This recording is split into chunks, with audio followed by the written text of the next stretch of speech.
siz?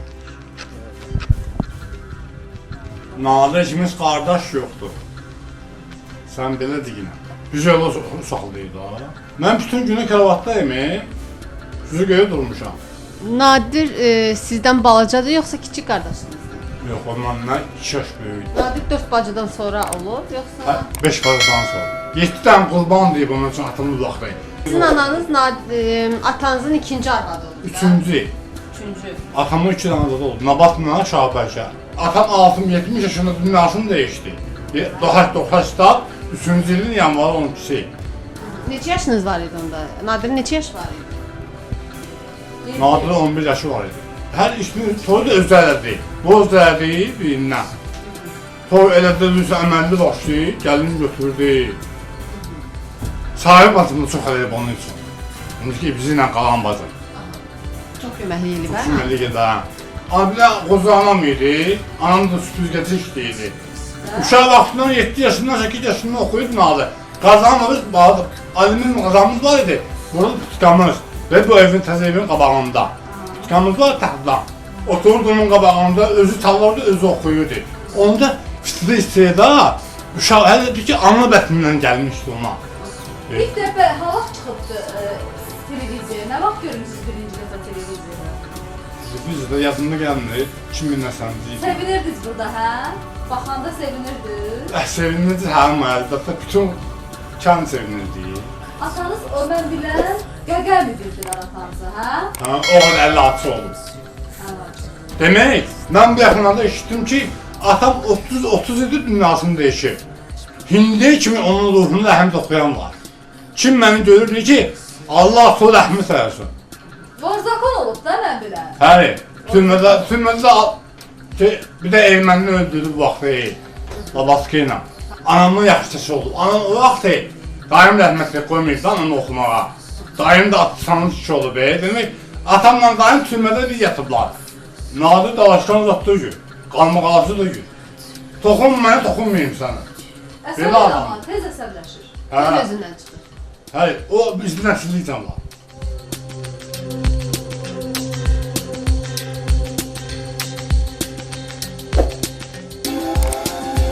Riyaz, gəl. Sən Nadir əmin hansı mahnısını bilirsən? Oxu görüm onu mənim üçün bir dənə. Maral, maral, maral, aşına düşdüm maral. Maral, maralam, maral, aşına düşdüm maral. Bizi başa yapacak, başa dadan ilələr, dala dadan ilələr. Mənim olasan maral, hey. Riyad, sən şalvarını kimə alıb sənə? Nə qəşəng şalvarın var? Berta. Bana alıb. Hara geysən? Getdir orada. Səhnədən çıxmaq olmaz ya. Hələ şöyle müğənninin paltarı müzakirə olunur. Yox. Get ora. Şalvarını kim alıb sənə? Bütün belə fırlan baxım şalvarı. Yox. Fırlan da. Fırlan baxım. Fırlan baxım əjdahasına. Əlini çək. Nədir o? Əjdahadır o. Əjdaha şalvarın var sənin. Sən də əjdaha. Sən balaca əjdahasan. Əlini çox istəyirsən. Buradan əmimə nə deyirsə, əmimə sən eşidirsən. Nə demək istəyirsən? Deyirəm ki, əmin mikrofonu ver. Qonağım olduqca məşhur bir şəxsdir, ulduzdur. Amma mən qonaq haqqında danışmazdan əvvəl ənənəyə uyğun olaraq öz jurnalistlərimi təqdim edeyim. Alim Nəboğlu, artıq onu tanıyırsınız, Ülviyə Alovlu və Vüqar Umanov hər üçü şou-biznes və mədəniyyət sahəsində kifayət qədər maraqlı araşdırmaların sahibidirlər. Mənim bugünkü qonağıma gəlincə isə, bu insan həmişə efirlərdə tez-tez görünür. Amma yalnız mahnıları, klipləri ilə yox, tikanlı atmacaları, ağır sözləri və qalmaqalları ilə. Bu insanın atası Vorzakon imiş. Bunu kimlər bilir?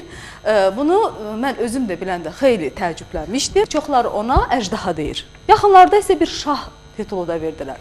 Gəlsin Nadir Şah. Qiblə-i Alə.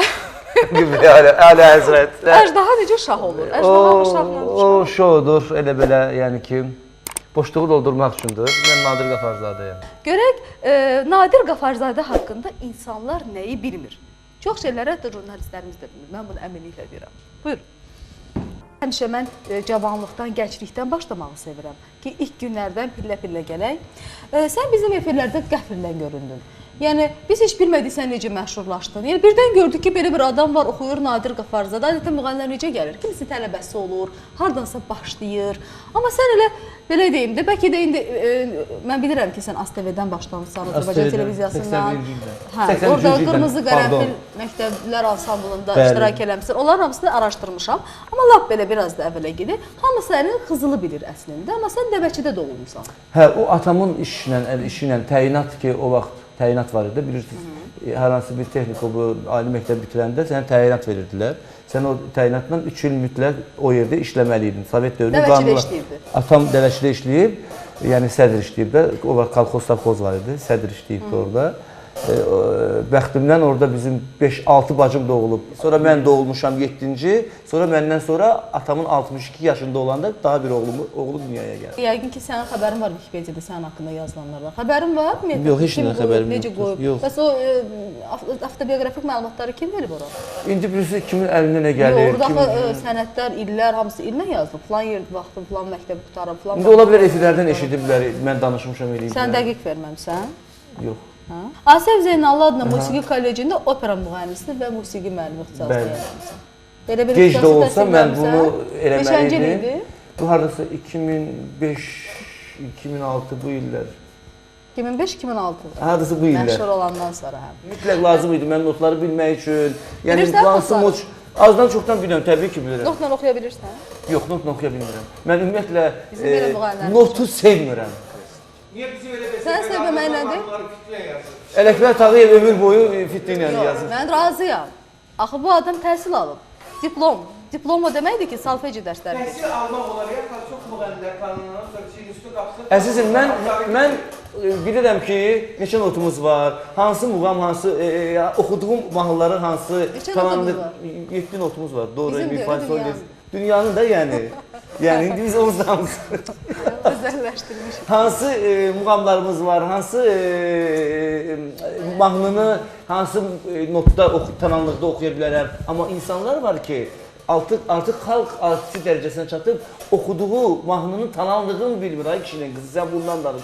Faciə budur. Sevinirəm ki, mənə Allah opera səsi verməyib mənə. Mənə elə bu səsi verib ki, mən mahnı oxuyuram, mahnı janrında, estrada, xalq musiqisi janrında. Ələ ətə çatmayanda o məsələ. Yox, xeyr. Mən elə gəlir ki, bir çox opera müğənniləri bugün Nadir Qafarzadənin yerində olmaq istəyərdilər. Nədir, Başqa söhbət məsələ, yalnız siz onu puldan məşhurluq geçir. mənasında deyirsiniz, Yox. amma istedad mənasında bu başqa bir üstünlük. Əzizim, Bu istedad kimə lazımdır? O onu demək istəyir. Ruslarda bir müğənni var, Ağsaç kimdir o? Estrada oxuyur. Baskov. Vokal oxuyurdu da, Baskov opera. müğənnidir, o nəyə oxuyur ki? Əzizim, onu onu Rusiyada vokal- heç... Biz Baskova müzakirə eləmirik. Mən Yəni demək o istəyirəm. vokaldan Nadir. keçdi estradaya ki, gördü ki, Bir dəqiqə. aclıqdır. Keçdi estradaya, Bir dəqiqə, milyoner bu Nadir adam. bunda haqlıdır. Çünki bu irad həqiqətən doğru iraddır. Biz opera müğənnimizə lazımi qiyməti Qiymət versəydik, heç vaxt Nadir bu sözü burada belə deyə bilməzdi. Bax Söhbət budur. opera müğənnisi Bax budur. Təbii ki, razıyam. Əgər normal yaşasaydı, normal yaşayışı Razıyam. olsaydı. Nəinki Nadirin o, sözünü o hamısı günləri həqiqətdir. Alim Qasımovun evini göstərdilər. Bu soyuqlarla Alim Qasımova bağlı. başqa Gördünüz nə yerdə bərbad verir. gündə ev eşiyi var idi. Kimi? Mən şəxsən utandım. Kimi Alim Qasımovun bərbad evində gün nə? Göstərdi. Nə danışırsınız siz? Evini orada Yəqin ən pis evini göstərib, tövlətsiz adını göstərib. Alim Qasımova Bəstirin də, bəstirin, etə şutka. bu Etə məlumat şutka, məsələsi. etə şutka. İradə xanım, Bu zarafatdır. Nadir müəllim qeyd elədi ki, opera fakültəsində. Alim müəllimi maşallah hər yerdən də kömək olunur, dövlət tərəfindən də olunur, Xarici firmalar, səfərləri, bəli, qastrolar siz nə olunur. danışırsınız? Yəqin tövləsi idi, qoyunları zadı yaşayır orada, ona görə onu Yox, onu biz göstərir. bilə bilmərik. Biz Alim Qasımovu burada müzakirə etmirik. Bizim müzakirəmiz başqadır. Alim Gəlib, müəllim layiqli yerdə yaşamalıdır və yaşayır da mənə elə gəlir. Onu hələ dəqiq deyə bilmərik. Biz gəlirik sənə. Mən bilirəm ki, 9 yaşında Nizami Rəmzi ilə toylara Bəli. getmisən. Və Kəndimizə 120 gəlmişdi. manatda pul almısan. Bəli. Amma özün olmusan Məmməd Bağırın pərəstişkarı. Pərəşkarı. Oxşamaq da istəmirsən hətta. Saçını da Oxşamaq ucuz Hətta Necə mən darırsın? yox, saçımı avtomobil İsrafilova istirdim oxşadım. Tağ belə var, indi ayırmışam fikir versəniz əgərsə. O vaxt avtomobillərin belə tağıydı. müəllim. Amma Məmməd Bağır müəllimin geyimi, necə onun əynində kostyumun oturması, yəni bunlar Səhnə görünüşü. artıq mən uşaqlıqdan bunları öyrənmək istəyirdim. Bilirdiniz səhnəyə gələcəm. Efirdə ilk çıxışında 12 yaşında 1983-cü ildə Ofelia Sənayenin təqdimatında olub. Bəli. Çox adam elə bu toylardan, bu 9 yaşında bunları götürür deyir mən 30 il sənətdəyəm. Sən neçə ildir sənətdəsən? Onda 31 il çıxır da məndə. Yox, mən Elə səhnəyə mi? Rəhmi gəldiyimdən gəlsin danışıram. bizə. 83-cü ildən danışıram. 83-də indi o peşəkar deyil də. Niyə peşəkar deyildi? Mən səhnə Azərbaycan deyildi. Dövlət Televiziyasında Bir dəfə çıxmısan da, bir neçə dəfə niyə? 7 il xanım. 7 il həmişə oxuyurdun. Ay xanım, faktlar var. Əgərsə o kadrları oradan silməyiblərsə, şəkil var, mən sizə göstərə bilərəm. Şəkil məndə də var. Ay sağ ol. Sənin bu oxumaqların, toylara getmək yenə də sənə maddi cəhətdən kömək eləyə bilməyib. Sən elə o vaxtda kasıb yaşamısan, quşçuluq fabrikində də çalışmısan. Bəli, məktəbi hərbi bitirəndən xidmətə sonra də çağırılmısan. əsgərliyə Və Rusiyanın Murmansk vilayətində 1989-91-ci illərdə hərbi xidmətdə Bəli. olmusan. Hərbi xidmətdə də dinc durmamısan. Bacın sənə 20 yanvarla bağlı Bəli. qəzetlər Bəli. göndərib. Sən də o qəzetlərə baxmısan, bir vətəndaş kimi ürəyin Əslində o dözməyib. göndərməməli idi. Oradakı Çünki rusları əsgərə- və mən sözümü bitirim. Buyurun. Oradakı rusları və erməniləri qatmısan bir-birinə, Bəli, döymüsən bəli. hamısını. Buna görə də sənə cəza olaraq hərbi xidmətdən ən son buraxılan əskər kimi Ən son, cəza ən verirlər. son və ən son saatda buraxılan. 30 iyun buraxılan, amma o prikazın qanunun son dəqiqəsində hətta o Yaxşı. cəzaya qədər. Sən bu döyülən zaman hansı cəzalar verilmişdi? Yəni bu tür uzun müddətli hərbidə cəza varmı ki, bu oğlanı saxlayın, ən axırıncı buraxarsın? Artıq o zaman biz bilirsiniz ki, Rus artıq başlamışdılar. Rusiya əskərlər gəlmirdi Azərbaycandan. Başlayırdı Azərbaycanda artıq hər kəs şey eləməyə. Konfliktlərdə mənə ilə düşmüşlər. Çünki mən onlara çox bərbad bir günə saldım. Rusları qatdım ermənilərə, erməniləri qatdım ruslara. Məni göyə Yəni həmin dəqiqə ani cəzan olmuşdu. Ali cəza bir şey olmadı. Ani, Onlar məni ani başa cəza. düşdülər. Çox yaxşı ki, Başa mənim düşdülər, mayorum amma var sən idi. axırıncı buraxdılar. Nə məndə başa düşdülər? Məni sakitləşdirmək üçün başladılar ki, bunu ermənilər etməyib, bu xüsusi bir dəstədir, hazırlanmış dəstədir, belədir, elədir. Kazarmanın plası deyirlər həyəti. O həyəti mən təmizləməli idim və asfalt görünməli idi. Nə var? Təsəvvürləyin ki, mən bütün səhərə qədər cəmaət yatıb xoruldayır, mən əskər lapatka ilə o qarı təmizləyib və axırda görürəm ki, mən göyü görmürəm, ancaq qar topalı dağı görürəm. Səhərə yaxın komandir gəlib deyir ki, Molades, Qafarov, ты это сделал. Поэтому иди отдыхай. Qafarov, ona görə də ali təhsil ala bilməmişsən. Ala bilməmişim. Növbəti, yəni ki, cəzanı almamaq üçün onu elədim. Bəlkə ola bilər, biz indi elə bir insanı göstərəcəyik ki, sən bu insanı efirdə görmək istəmirsən. Sənin yaxın qohumlarından biridir. Müğənninin xoşu gəldi, gəlmədi söhbəti deyil. Bu düz sözdür. Həmişə mən müğənni əlaqə saxlayıram ki, məlumat verim ki, bu vaxtda biz veriliş edirik. Nadir məni Allahdır. Yeganə yer üzündə mənim tanıdığım müğənnidir ki, ən belə deyim, hamını məsuliyyətsiz hesab elədiyi müğənnilər içi qarışıq və ən məsuliyyətli insanlar hesab edir, ən hörmətli insanlar qədər. Bu doğrudan məni, yəqin məni izləyir mənim müsahiblərim. Heç bir vaxt məni aldatmıyorlar. Sən məni aldatdın, bir neçə dəfə aldatdın, 3 dəfə məni aldadı, bir dəfə də verilişə gəlməyib. Verilişi bir dəfə biz nadirsiz çəkmişik. Amma sonra Nadir başa düşdü ki, yox, gəlmək lazımdır, qaçış yoxdur. Deyir ki, İslammışın yağışdan nə qorxusu? Mənə onsuz Onsuz da bütün verilişlərdə, bütün ekranlarda üzümü belə sulu görüb, sadə görüb, istədikləri vaxtda viriblər, sındırıblar, eləyiblər, haqq və nahaq eləyiblər. Amma ki, çox xoşbəxtəm ki, məni Allahım sevir. Mən həmişə hər şeydən üzü aydın çıxıram, açıq Gəl çıxıram. populist danışma. Məsələ burasında. Yox, deyirsiniz, yenə mən düz danışanda nəsə. Məsələ burasındadır ki, mən bu adamla müsahibə almağa gedəndə sənə zəng vurmuşdum ki, söhbət edirəm. Sən gəlmədin. Mən də gəlmədiyinə görə getdim özüm. Dedim da ya Allaha verər ya Məhəmmədə belə bir söhbət. Buyursun, görə kimdir o? Amma çox xahiş edirəm, emosiyalarını saxlamağa çalış, xoş olmasa belə. Yəni bil ki, mən cəhd etdim, sən istədin. Buyurun. Ona görə döz, baxmaq lazımdır.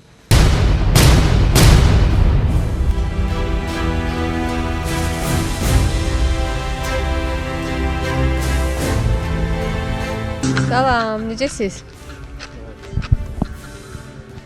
Nadir ikimiz qardaş yoxdur. Sən belə deyil. Biz elə uşaqlıyıq da. Mən bütün günü kravatdayım, sizi göyə durmuşam. Nadir sizdən balacadır yoxsa kiçik qardaşınızdır? Yox, ondan mən 2 yaş böyük. Nadir 4 bacıdan sonra olur, yoxsa? 5 bacıdan sonra. 7 dənə qurban deyib onun üçün atımı uzaqdayım. Sizin ananız atanızın ikinci arvadı oldu. Üçüncü. Atamın 2 dənə adı oldu. Nabatla Şahbəlkə. Atam 60-70 yaşında dünyasını dəyişdi. Hətta stat 3-cü ilin yanvarı 12-si. Neçə yaşınız var idi onda? Nadirin neçə yaşı var idi? Nadir'in 11 yaşı var idi. Hər işini toyu da özü elədi. Bu özü elədi birindən. Toy elədi, düzsə əməlli başlaydı, gəlini götürdü. Sahib bacımda çox eləyib onun üçün. İndi bizi ilə qalan bacım. Çox köməkli eləyib, hə? Köməkli gedən. Abilə qozu anam idi, anam da süpürgəci işləyirdi. Uşaq vaxtından 7 yaşından 8 yaşından oxuyub nalı. Qazanımız, alüminyum qazanımız var idi. Burada pütkamız ve bu evin təzə evin qabağında. Pütkamız var taxtdan. Otururdu onun qabağında, özü çalardı, özü oxuyurdu. Onda fitri isteda, uşaq hələ deyir ki, ana bətnindən gəlmişdi ona.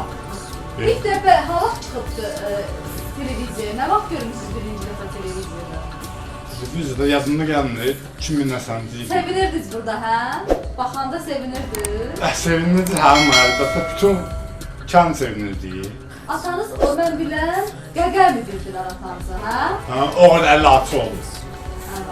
Demək, mən bu yaxınlarda eşitdim ki, atam 30 idi dünyasını dəyişir. Hindi kimi onun ruhunu rəhmət oxuyan var. Kim məni görür deyir ki, Allah sol rəhmət eləsin.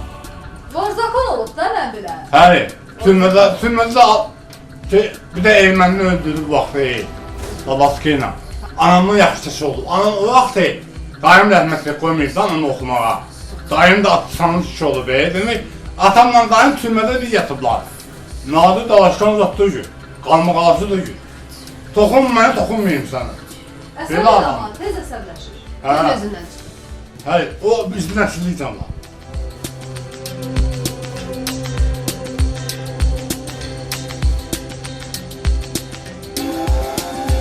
Riyad, gəl. Sən Nadir əmin hansı mahnısını bilirsən? Oxu görüm onu mənim üçün bir dənə. Maral, maral, maral. Aşlar düştüm maral. Maral, maralam baral. Aşlar düştüm maral. Bizi başa yapacak. Başa dadan iğneler. Dala dadan iğneler. Benim olasan maral. Hey. Riyad, sən şalvarını kimə alıb sənə? Nə qəşəng şalvarın var? Versa. Hara geysin? Get dur orada. Səhnədən çıxmaq olmaz. Hələ şöyle müğənninin paltarı müzakirə olunur. Get ora. Şalvarını kim alıb sənə? Bütün belə fırlan baxım şalvarı. Fırlan da. Fırlan baxım. Fırlan baxım əjdahasına. Əlini çək. Nədir o? Əjdahadır o. Əjdaha şalvarın var sənin. Sən də əjdaha. Sən balaca əjdahasan. Əlini çox istəyirsən. Buradan əmimə nə deyirsə, əmimə sən eşidirsən. Nə demək istəyirsən? Deyirəm ki, əmin mikrofonu ver.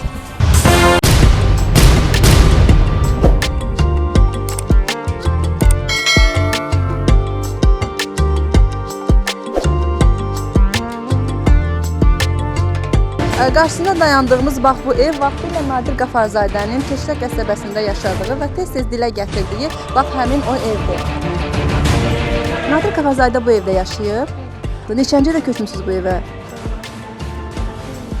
2005-də. 2005-də bu evdə məskunlaşmısınız. Birbaşa ilə Nadir Qafarzadənin özündən almısınız bu evi. Çox sağ olun. Nadir Qafarzadə ilə siz qonşu olmusunuz burada? Necə qonşu olun? Əla qonşu. Anası rəhmətə getmişdi, həqiqətən maşın tapmadı getməyə. Mənim rəhmətli oğlum taksi sürürdü onda. Mənim oğlum dünə rəhmətə gedir. Dərsən İman xan müəllim dedi, Cabirin atası. Mən ondan razıyam. Düzdür, indi nə olar, indi gəlməyib, bəlkə eşitməyib. Bəlkə, amma məni gərək yad eləyir. Müğənni olaraq Nadir Qafarzadəni bəyənirsinizmi? Bəyənmirəm. Nəyə görə? Hərəkətindən. Xüsusən onun gözəl səsi var, gözəl davranış. Amma onun davranışında, mimikatında olan hərəkət ona yarar. Xalq baxır ona. Elə bir hərəkət edir ki, ondan xalq numuna götürür. O Xızır rayonundandır. Xızıdandır, dağlıdır. Onu idarə edən o yoldaşı var, o mənim balamdır. Onun başına mən dönüm. Ona layiq hərəkət edir. Qafarzadə bizim buxalteriya da işləyirdi, buxalter işləyirdi. O da çox zəhmətkeş, belə çox bacarıqlı oğlan idi. Bir dəfə özüm sual verdim ki, Nadir sən necə həm oxuyursan, həm yazırsan. Gözəl də səsini oxuyur, dedi, hə öyrənmişəm. Nadir'in gözəl səsi var. Heç Nadir fikirləşmirdi ki, nə vaxtsa mən oxuyan olacağam, nə edəcəm, bilmirəm. İşində çox yaxşı buxaltırdır. Çox yaxşı, o səhvi olmur. Təhsildə olan buxaltırların nə qazancı olur ki? Biz getdik Arif Məlikovun yanına. Arif Məlikov dedi ki, mən doğumuna kömək eləyərəm. Arif, özdə Elza xanım qarşıladı bizi orada. Çünki Arif Məlikovun yanına içəridə mən bilmirdim, onun oturduğu otaq hardadır. Xahiş elədim, Elza xanım bizi apardı Nadir Qaparzadə ilə. Biz getdik, Arif müəllimin xoşuna gəldi, onun səsinə qulaq asdı. Sonra fikirləşirdim ki, hardasa Nadir, axırı bu gedibsə Arif müəlliminə, Arif müəllim Nadir kimi çoxlarına kömək eləyir. Nadir Qaparzadə artıq toya gedirdi. Amma ona o pulu ödəmirdilər. Yəni elə bir pul vermirdilər. Mən ilk dəfə oyuna bir şənlik yerində adını deməyəcəm, orada rastlaşmışam. Yəni Nadir çox səliqəli, səxmallı geyimdə, çox gözəl də oxumağı məni tutdu. Təbii ki, toydan çıxandan sonra gördüm ki, ona o pulu vermədilər. Yəni ev yəsi deyildi, bir musiqiçi var, o. Təbii ki, verdiyi puldan da hələ özü üçün də oradan qanarar götürdü. Bu mənim xoşuma gəlmədi və mən ona təklif elədim ki, Nadir, istəyirsən gəl mən səni toylara aparım, mənlə bir yerdə işləyək. Razılaşdı. Ondan sonra bilirsiniz də mənim getdiyim toylar hamısı belə maşallah olsun, çox belə səviyyəli toylar olubdu. Yüksək təbəqəli insanların toyu idi. Nadirə yəni mən verəcəyim puldan əlavə olurdu ki, arada kimlərsə də pul verirdi və toydan sonra Nadir oxumaya uzatdı. Dedim, Nadir, məni heç kimlə səhv salma, mən heç kimdən haqq götürmürəm. Amma bir dəfə Nadir borc almışdı. Borc almışdı ki, nəsə çəksin, çıxsın. Mən gördüm ki, o onu prosentlə götürüb də faizə. Mənə deyəndə mən pis oldum və ona para verdim də, pul verdim. Dedim, ged o, qoyma, prosent olmasın da, sənin üstünə gəlməsin o. Olurdu ki, evdə birisi cavan ailə idi də, xanım da giyinmək istəyir, nəsə, o da istəyirdi ki, qəşəng paltarlar giysin, yaxşı şəraitdə yaşasın. Axı elə Nadir təzə başlayırdı. Söz-söhbət olurdu, mən o xanımla yəni tövsiyələr eləyirdim ki, öncə Nadir geyinməlidir, öncə Nadir çıxmalıdır. Sonra maşallah olsun, Nadirin parası çox olacaq, sənin üçün hər şey alacaq, gözəl şərait də yaradacaq. Nadir bu yaxında mənə telefon alıb, bahalı telefon alıb mənə, hədiyyə eləyibdi mənə. Evladımın toyunda çox gözəl iştirak eləyibdi, həddindən artıq. Biraz onda yəni alov var, ona görə də ona əjdaha deyirdilər. Amma mən onu əjdahaya bənzətmirəm. Mən həmişə deyirəm ki, mən özümü də elə ona bənzədirəm, qarışqaya bənzədirəm. Çünki qarışqa 7 dəfə özündən böyük yük götürür və çox güclü varlıqdır. Nadirdə hərdən bir görürsən məclisdə baxmır ki, qabağında böyük sənətkar dayanıb. Bir də görürsən əlindən, ayağından öpdü, bu da olur. Amma bir də görürsən ki, hər şeyi yadırğıyır, öz aləminə gedir. O da var onda. Yəni bunu da demək lazımdır, etiraf eləmək lazımdır. Amma ümumi götürəndə pis insan deyil. Nə dedilər ki, bu şəxs Nadir Qaparzadənin atasıdır və Qəqə əmi adı ilə məşhur olub. Çox gözəl insan olub və məhz başqalarına, ailəsinə yox. Bəs başqa bir xanıma erməni deyəsən, kişisi söz atdığına görə həmən erməni kişisini qır qazanına Qır qazanına atıb. Bəli. Həddindən 14 ildə iş alıb. Əlinə sağlıq. 14 və onu keçən dəfə Ülviyə çox təriflədi ki, düz eləyib, kişi adamdır. Elə indi də deyirəm, əcəb eləyib, kişi adamdır. Başqa bir ən azından kişi qeyrətli insandır ki, başqa bir xanıma, başqasının xanımına göz dikmək, ona söz atmaq belə artıq tərbiyəsizdir və bu cəzalanmalıdırsa, erməni isə bu 2 qat haqq eləyib. Füqar, siz bilirdiniz bunları? Yox, bilmirəm. Bəs deyirsiniz, mən Nadiri yaxşı tanıyırım. Kadrlara baxanda narahatsınız. Əslində bu çox sadə bir şeydir. İnsan xəstədirsə, bu xəstədir. Onu demək istəyirəm ki, sabah bu verilişə baxıb... Yox, hər şey normaldır. Yəni xəstəliyi də Allah verir. Biz xəstəliyin səbəbini də deyək, Qarabağ döyüşündə Ağdam döyüşlərində kontuziya alır. Bu fəxr eləyəsi bir məqamdır əslində. Sən niyə demirsən ki, mənim qardaşım Qarabağ üçün döyüşüb? Burada sən niyə gizlənirsən? Mən qorxuram ki, mənə tənə vursunlar. Kim vuracaq sənə tənə? Sənə Bizdə- tənə vuran özü anormal adamdır. Sənə bir o dənə insanlar normal tənə adamdan vura yaxşı bilər danışır. ki, ömrü boyu qohumlarını, əqrabalarını, əsgərlik belə qardaşlarını çəkmirlər. Gizlədiblər. müharibədə, atışmada olanda gizləyib kravatın altına saxlayıblar. Sən Allah Bax, aşkına biz ucaq də sizlə gəzməlisən. danışırıq. Mən səni tərifləmirəm, düzü budur. Bəli. Yox, mən bir dənə şey başa düşmədim. Verilişin əvvəldən bir qeyd edirdiniz ki, yəni atası Vorzakon olub, da, kriminal avtoritet olub. Yəni Vorzakon başqadır, yəni cəza çəkmək başqadır. Yəni kriminal avtoritet başqa bir anlayış. Elə orada kriminal avtoritet və Yəni Vorzakon başqa şeydir də. Yəni bir vaxt Yəni cəza o çəkirsən. jurnalda necə qeyd olunmuşdu? Mən o Jurnalı qeyd olunmuş kriminal avtoritetdir də. Yəni kriminal avtoritet və Vorzakonların siyasətində var idi adı. Ləqəbi nə olub onun? Qəqəmi. Adı Qəqəmi olub. İndi dəqiq bilmirəm. O jurnal nə dərəcədə peşəkar yazılıb. Mən orada Qəqəmli olması düzdür. Yəni özü də danışırdı. Hətta əsl adı nə idi? əsl adı Əziz. Əziz, hə. Qafarov Oğlunuzun adını Əziz. qoymuşsunuz, hə. Çünki mən bir dəfə o məni məclisə apardı, mən uşaq idim. Bir məclisə getdik içəri şəhərə. Gördüm atam oturmuşdu və bir neçə insanlar atama belə hücum çəkdilər. Mən qorxdum. Demə hücum deyilmiş, bu sevgi, yəni ki, siz bizə türmədə atalıq eləmisiniz. Biz həmin insan, cavan oğlanlar kimi böyümüşük, siz bizi tanımadınız, amma siz bizə atalıq eləmisiniz. Başladılar atamın əlini öpməyə, mən də baxıram. Həm başa da düşmürəm, çünki uşağam, çünki atamın Əlində döymələr də var idi atamın. Hə, var idi. Ələğə Vahidlə yatıb hətta. Dostluğu olub. Sonra döymələr var idi, belində döymələr var idi, çox-çox idi. Yəni biz hər iki oğul da xasiyyətlə oxşamamışıq. O başqa bir dünyanın insanı idi. Yəni ailə üçün canı yanmırdı, amma yad insanlara pulunu xərcləsin, toylarını eləsin, paltarlarını alsın, çatışmayan cəhət. Amma ailəsi acından ölsün. Anam deyərdi ki, uşaqlara 5 qız var, bunları köçürtmək lazım, cehiz lazımdır. Yazıq arvadı söyürdü, biabul eləyib, məsəl üçün də. 60 yaşı var idi, hələ də o qadın düşkünü idi bu insan. Anam deyərdi ki, utan da, bu bir ayağın gordadır, bir ayağın köpək qız sən otur yerində, özüm bilərəm. Yəni, çünki bu həyat idi. Bəlkə də uşaqlıqdan o da yetim qalmışdı. Ata-anasının uşaqlıqdan itirib, qırçı işləyib, Bakı evlərində, Sovetskidə rahat bir həyat sürmüş bir insan idi. Onun da həyatı bu idi. Və sən də atanın yaşı çox artıq keçmişdi və sən təzə doğuldun da. 62 60 yaşında mən doğulmuşam, 62 yaşında mənim kiçik qardaşım doğulub. Orada şəkillərdə gördüyünüzdə Bu da qoca artıq kişi kişinin qucağında güzel kişi olduğunu körpə çocuqlar, nəvəsi olan yerində uşaqlar qucağında. Və sən də uşaqlıqda çox nadinc olmusan. Hətta anan deyirdi ki, mən səndən narahat gedirəm bu dünyada. Hə. Sən də heç azarşınsız olmamısan. Narahat gedirəm, amma son günlərindəki artıq o anamdan sual vermirəm.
Ver mənə.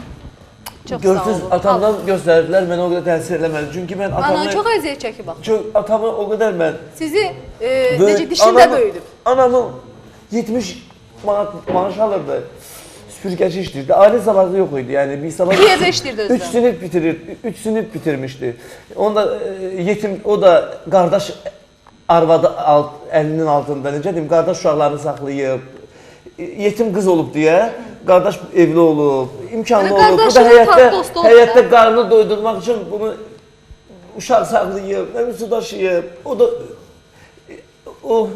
bu əzablardan qurtarmaq üçün özündən 17 yaş kişi ərə gedib. Hansı ki, 7 yaş böyük kişi. evdə qalmasın, kiminsə Qulluğunu çəkməsin deyə. tənəsini götürməsin deyə o danışırdı bunları mən. Yəni yadımda danışsın. Biz mənim hamımızın başına gəlib, mənim də anam bu taleyə yaşıb. Heç kim, yəni hamının həyatında bir kədərli Amma bir xoş gün görünə atamla da yaşatdı o xoş günü. Ömür boyu elə amma öz əziyyəti ilə haqqına da danışırdı həmişə. Həmişə də çalışırdı ki, biz o yetimçiliyi hiss eləməyək. Özü yemək pişirəndə qazanın dibini çörəklə şey edirdi, iki qoydu, dedi ki, mənə yetəcək qarnımız, yəni. Bəlkə də sən ona görə bu qədər özünə söz vermirsən ki, mən varlı olacağam. Sən o həyatı yaşamaq istəməmsən. Sən kasıblıq nədir bilirsən və görmürsən. Və sənin bu ürək açıqlığından istifadə edərək mən sənin Keşlədəki evini tapdım. Hə, 10 il yaşamışam orada mən Keşlədə. O evi tapdım. Biz baxaq süjetimizə davam edəyik. Sən peşə yox idi burada Nadir? Ürəngiz xanım vergülü, nidası, hamısı o qədər yerində idi ki, hətta bir çox mənim unutduqlarımı yadıma saldı. Hər şey düz idi, təşəkkür edirəm. Ürəngiz xanım mənim əlimdən tutub, mən bunu haqqı dana bilmərəm. Allah var yuxarıda. Ürəngiz xanım mənim əlimə çörək vermiş insanlardan biridir. Göydə Allah, yerdə Ürəngiz xanım. Mən sənin bu gecəqondunla bağlı danışmaq istəyirəm və onu da kimə satdı, biz onu sonra bildik. Sən öz elə sürücünə satmışsan deyəsən. Mənim əvvəl sürücüm dostu idi, biraz mənə kömək, ilk başlanğıcda mənim prodüser kimdə, yanımda kömək edirdi biraz mənə. Sadəcə evdə xanımı idi deyə biz çəkmədik girib, o etik qaydaları gözlədik və sən həmişə danışırsan ki, mən çox kasıb vaxtlarımda 28 may metrosunun qabağında elə ət alırdım ki, onu indi heç kim qazana bilməz. Hə, indi heç orada elə ətlər satmırlardı heç. Yəni o axşam bazarı mən işdən çıxırdım, buğalteri də işləyirdim. Və piyada gedirdiniz evə, Mənim çünki buğalterin o vaxt maaşı nə idi? İndi bilmirəm də o vaxt nə pulu idi. 400 manat idi, rubl idi, nə idi bilmirəm. 94-dən danışıram, 95-in əvvəllərindən danışıram. Onda nə pulu idi bilmirəm. Manat idi, rubl idi. Nəysə, nə idi? Hansı sıfırlar idi, yadımda deyil. Və aldığım da maaş mənim. 15 şirvan sən toyuq pul alırdın, o vaxt 15 şirvan verdilər də. Hə, onu da hələ kəsirdilər. Bizdə musikantlarda da bizdə onu deyirlər ki, sünnət elədi, lənkəsi. Yəni, kəsdi pulundan. Belə deyirlər musikantlar arasında. Elə Ürəngiz xanım da onu demək istəyir ki, pulundan kəsirdi. Mən gördüm ki, kəsir, Nadir dedim ki, gəl mənim yanımda işlə.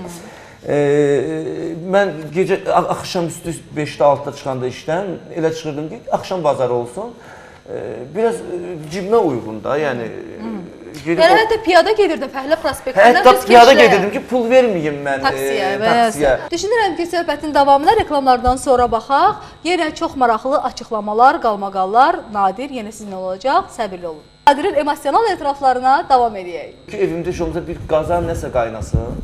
Çox fazla heç qaynamırdı da. Elə o üzdən də mən 2 övladımı itirdim. Bir qız, bir oğlum. İndi qızım qalsaydı 20 yaşında olardı. Bəlkə də artıq ər evində idi məsəl üçün. Bir məqam da var ki... Dəyişdi ki, dünyasında. Yenə kasıbçılıq. Kasıbçılıqdan da, yəni qida çatışmazlığı olub, xanım stres keçirdi. Vaxtında insan, qadın qidalanmalıdır, vitaminlər qəbul eləməlidir, yaxşı yeməlidir, mən elə gəlir. Konsultasiyaya getməlidir. Bunlar hamısı puldur, bilirsiniz. Qadın indi, siz bilməm, ana deyil, yəqin, indi olanda biləcəksiniz. Bunlar olmayanda uşaqda stres, əsəb və fikir, bunlar hamısı gətirib 8 aylıq uşağın tələf olmasına. Yaxşı, bax, bayaq, çox üzr istəyirəm, sənin bu, deməli, zəif yerinə toxunduq, ananla danışdıq. Amma anan sənə o vaxt heç kömək eləmirdi. Amma anan sənə kömək eləmirdi. Sən gedirdin öz qızlarının problemlərlə danışırdı. Amma mənim anam idi, nə olsun? Yaxşı, bəs həmişə deyirsiniz ki, mənə qaynanam kömək edib, qaynanam dayaq olub. Mən qaynanamdan da danışdım, alim olub qaynanam. Mənim qaynanam kandidat nauk, nə deyirlər? Elmlər namizədidir. Kimya üzrə elmlər namizədidir. Mən fəxr edirəm ki, yəni ziyalı bir ailənin qızı ilə eləyirəm. Düzdür, mənim ustadır qaynatam. Bu soyuducular, Sumqayıtda soyuducular kompresor zavodu var idi, orada usta idi. Amma qaynanam ali savadlı idi. Bir dəqiqə. Mən dedik yadıma bir fakt düşdü. Axı sən yoldaşla necə tanış olmusan? Sumqayıtda, bir kənddə, bir toyda deyəsən. Yox, niyə yox? Yalan, bu düz-düzə olmadı. Ona görə soruşuram. Qısa bir informasiya verə bilərəm. Mən əsgərdən yeni gəlmişdim, 21 yaşım var idi. Və mənim 5 bacım, bacıları bilmirsiniz, təki toy olsun, konça olsun, yemək-içmək olsun, oynasınlar, sonra nə olacaq bilmirlər. Tez məni evləndirmək üçün hərisi bir qız təklif elədilər. Sumqayıtda bir bacım yaşayırdı və sahə medsestrası, tibb bacısı, sahə, uşaq üzrə ancaq. Deməli gəlir bu mənim bacımın evinə uşağa baxmağa, bacımın gözü düşür ona ki, nə yaxşı qızdır bu. Elə kakraz biz Nadirə belə. Bacım söz bunu çay gətirir, prosta sadəcə bunu çay gətirir eləyir. Arada şəkillərimizi göstərir, ailəmizin şəkil. Bu mənim bacımdır, qardaşım, bu anamdır, bu filənkəsdir. Bu da mənim qardaşımdır. Necə oğlandır məsəl üçün? Pis oğlan deyil. Dəli ki, normal adi bir münasibət bildirir. Sevgi münasibət deyil. Bacım da elə bilir ki, daha vuruldu da, daha bu daha qardaşımın kasap çıxdı, vuruldu, daha bunu öldü bunu üçün. Mamama deyir ki, belə bir qız tapmışım, qız razıdır, elçi getməyə lazım. Mamam da bizdə elə şey yoxdur, bilirsiniz ki, bu yerli Bakı dağlı cəmiyyətində belə bir şey var. Gedib qızın kökündən öyrənirlər. Kimlərdəndir, babası kim olub, harada oxuyub, hamısını bunu. Anam da başına döndüyüm, deyir, çadıramı sallan başıma, üz-gözümü bəzərəm. Düz yazıb üz-göz bəzəmirdi. Çadrasını saldı başına, məndən xəbərsiz gedər mikrorayona, 9-cu mikrorayona, bütün domlardan. Eldar kişi kimdir, Südabə xanım kimdir, Sevinç necə qızdır, harada oxuyur, harada işləyir, çalışan gedir, gəlir işə, gedər iş yerinə, onun qlavraçınınla öyrənər. Hamısı bunları analiz eləyəndən sonra, oğlum indi elçi gitmək olar. O qız barəsində hamı müsbət fikirdədir. Yaxşı qızdır və getdilər, qaynatam razılıq vermədi ki, mən kəndə qız vermirəm. Mən amma getdim qızın iş yerinə. Bir neçə də məni süründürdü, görüşə gəlmədi. Sonra bir təraxır dedim ki, məni öldürmə də, yazıq olsun, yetim oğlanım, gəl, hə ya yox. Naz eləməyin. Nəysə, 3-cü görüşdə biz görüşdük, amma dedi ki, mənim atam çox ağır xasiyyətlidir, biz görüşə bilmərik. Elçilərimi göndər, elçi olandan sonra, nişan həri olandan sonra biz sivil şəkildə görüşək. Atası get-gələ saldı. Onu da belə dəli doluydun? Yox, mən çox sakit insan idim əslində. O gün mən 10 illiyimə, 33 yaşıma baxıram mən ad günümə. Gör, mən necə orada, mən Ruslan da baxırdı, mən orada Quzu kimi. Belə. Quzu kimi. Hamıya baxıram, məni təbrik edirlər. Mən hamıya belə baxıram. Deyirəm, 10 il keçir, məni görünəcək, 10 il bu show biznes körladı. Körladı məni, mən etiraf edirəm. Ola bilər, yəni mühit dəyişir insan. Hə, və axır ki, Qaynatamın istəməsə belə, biz belə oldu ki, nişan apardıq, artıq toya yaxınlaşmış, yenə Qaynatam başladı öz ampulasında uzatmağa. Mən bir gün gəldim, yoldaşıma dedim ki, artıq o vaxtlarda yadınıza gəlirsə, hər günlər qiymətlər dəyişirdi, inflyasiya gedirdi. Bugün bir qiymət idi, sabah başqa qiymət. Anam da deyirdi ki, mən yetim saxlayam, bu qədər yetim saxlayıram. Bunu başımdan eləyim ki, o birisini sonra şey eləyim, evləndirim. Qaynatama getirdi ki, toy eləmək lazımdır. Qaynatam eləyərik, neysə uzadırdı, bir sözlə. Qaçırtdı. Mən də götürdüm, öz halal, bir illik. Halalla, qulluca nişanlımı qaçırtdım. O da öz könüllü surətdə qaçdı, gəldi. Hətta anası zəng elədi ki, qızım, gəlim səni aparım mı? Dedi, yox ana, özüm gəlmişəm. Və gəlmək fikrim də yoxdur. Tam o gündən 21 il keçib artıq. Siz indi elə bilirsiniz, Nadir'i yaxşı tanırsınız. Nadir heç kimi tanımıyor. Bu müsahibələr zaten başı. Hələ siz sakit idiniz, qaçırdınız qız. Yox, mən qaçırtmadım, razılığıyla. Mən dedim ki, əgərsə sənin mənə istəyin varsa... Toy eləmədiniz onda, yoxsa sonra toy eləmədiniz? Ağlı fikirləşincə dəli vurub çaya ki, valla ağlatmaq istəmirəm, amma sadəcə mən bunu bilmək istəyirəm. Ananız sizə bir xalça bağışlamışdı qədim. Niyə nədir o xalçanı? Satdım. Niyə? Ehtiyac üzrə, bir xalça deyildi o, təkcə bir xalça deyildi. Anamın öz... Amma anan sizə soyuq olub ha, sən indi ağlayırsan, vaxtır anan sizə soyuq olub, qızlarının problemini həll edirdi, Nadir hələ gözdəsin, belə də olurdu. Olub da.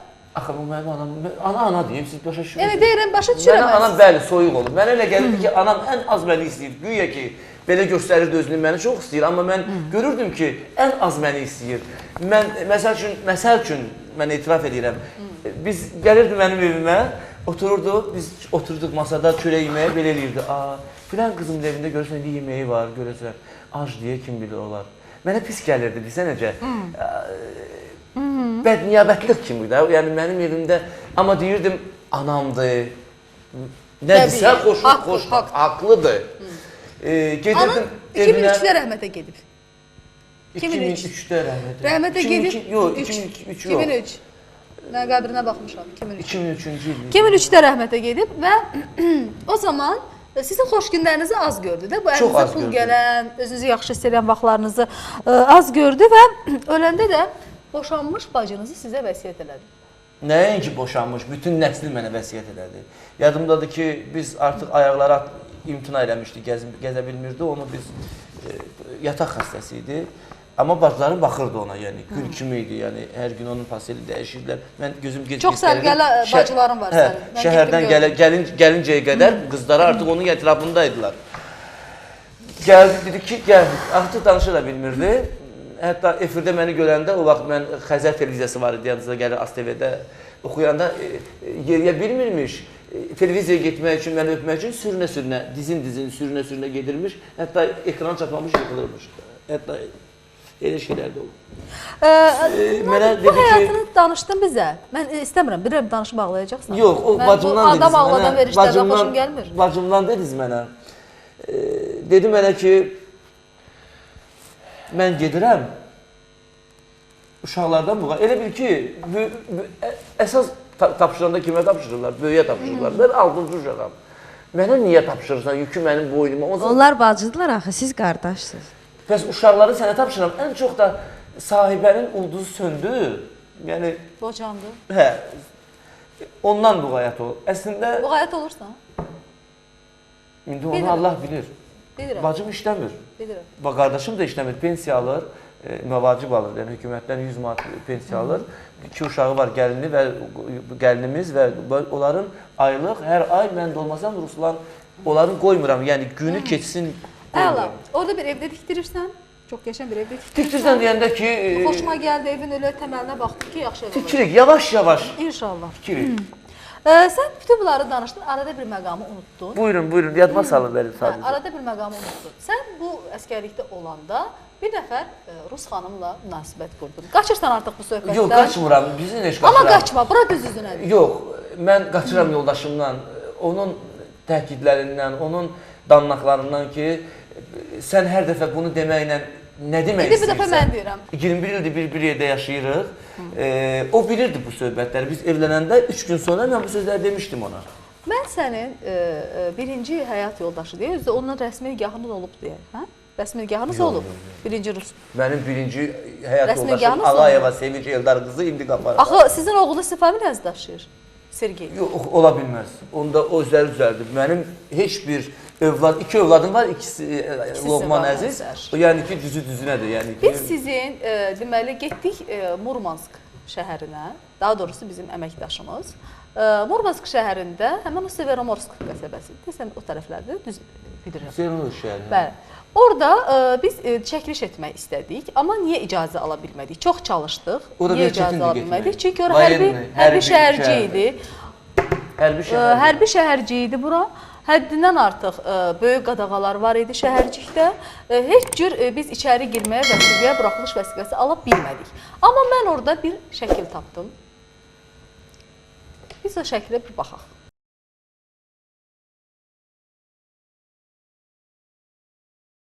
Buydu Alyona. 16 yaşında. Alyona yəqin belə deyil də. Yox, biz elə o vaxtını tapmışıq. Sənin yadında necə qalıb, elə tapmışıq. Yox, məndən çox kiçik idi, 16 yaşı var idi. Ondan sonra əlaqəniz oldu, xəbəriniz oldu ki, övladınız var. Sadəcə mən ona təklif elədim ki, gedək, o vaxt bizdə müharibə zamanı idi. Təklif elədim ki, gedək Azərbaycana, əgərsə bu qələti eləmişəmsə... Özü qız onu yoldan çıxardı, ha? Qız məni yoldan çıxardı, ha? Bizim oğlanları qızlar yoldan çıxardı. Generalın qızıymış hətta. Bir qız idi, o sadəcə Murmanskda mənim bir cənub bölgəsindən yaşayan ailə var. Onlar məni qonaq çağırdı evlərində. Bu cənub bölgəsində yaşayan oğlanın da adı idi. Onun da yoldaşı gəlmişdi Azərbaycana. Bu da fürsətdən istifadə edib həmin generalın arvadını qonaq çağırmışdı evinə. Bu da öz qızı ilə gəlmişdi. Mən də momentə düşmüşdü, oradaydım. Yeyib içmək olmuşdu, yəni ki, qadın və kişi məclisi yeyib içmək və sonunda da axırı belə. Mən bilməzdim, mən hətta etiraz edirdim ki, nə oldu, indi kiminsə nəsə uşağı olacaq, gələcək ki, alimindir, nadirindir. Onlar üçün nə var ki, onlar gündə biri ilə ünsiyyətdə olurlar, deyirlər. Orada analiz elədilər, bildi ki, uşaq... Nə vaxt olub bu? Təzəlikcə bilmişsiniz bunu? Yox, 20 bilirdiniz. 23 yaşı var o uşağın. Yox, analizsidir deyən o vaxt elədiniz. Ondan sonra siz ona aliment verirdiniz, yoxsa? Yox, onlar hər şeydən imtina elədilər. Hər şeydən imtina elədilər. Mən qıza təklif elədim ki, sadəcə Atası yox, birinci mənə dedi ki, qal burada, mən sənə rütbə Ya, vereyim. düz danışlardır. Sənin anan da qoymayıb. Deyəcəm, ona gətirəcəm, ona gətirəcəm. Yox, gətirəcəm ona da. Əskərlikdə hələ olarkən mən gəlməmişdim. Mənə təklif elədi, qal burada rütbə, bütün malım, dövlətim, rütbəm, bütün bu şəhər mənə baxır. Hər şeyim sənin, qızdakı bir dənə ailənin qızıdır. Qal burada, yaşa da şah balası kimi. Dedim, yox, mənim azı vətənim var, anamın gözü yolda, anam da hər gün yazırdı. Və qıza dedim ki, sən gedək mənimlə. Dedim, mən bir ailənin tək qızıyam, sizlə də müharibə gedir. Mən müharibə zonasına gedib orada bombardman güllələr arasında yaşamaq istəmirəm. Yəni, bunun da sözü bu oldu və mən gəldim oradan. Gəldim, anama əvvəl heç nə demədim birinci.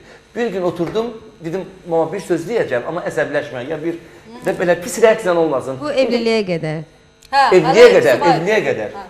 Bir etiraf eləyəcəm. Bir ana kimi məni anlayarsınız yəqin ki, anlayarsan. Düdə bala, nə olub ki, indi eləmirsən də, onsuz da eləmirsən bunu. Nədirsə eləmirsən, deyə görək nədir. Dedim, belə, istəyirəm o qızı gedim dilətdim yenə getim. Çünki orada uşaq övlad söhbəti var. Bəlkə də qız yox, övlad söhbəti var. Dedi, get götür, amma gəl görəcəksən ki, mən ölmüşəm. Ondan sonra ümumiyyətlə o ailə ilə görüşdünüzmü? Ondan sonra bir xəbəriniz varmı? Çox az. Heç yazışmırsınız oğlum? Yaxşı. Unutdum yəni. Oğlunuzu anamı daha çox. Başa düşdüm, qadını unutmaq sizin borcunuz idi. Çünki bu ailə, bəs övlad, Sergey, atanın borcu deyil. Axı deyir Sergey düzdür. Haqlısınız. Amma bu günahı elədim.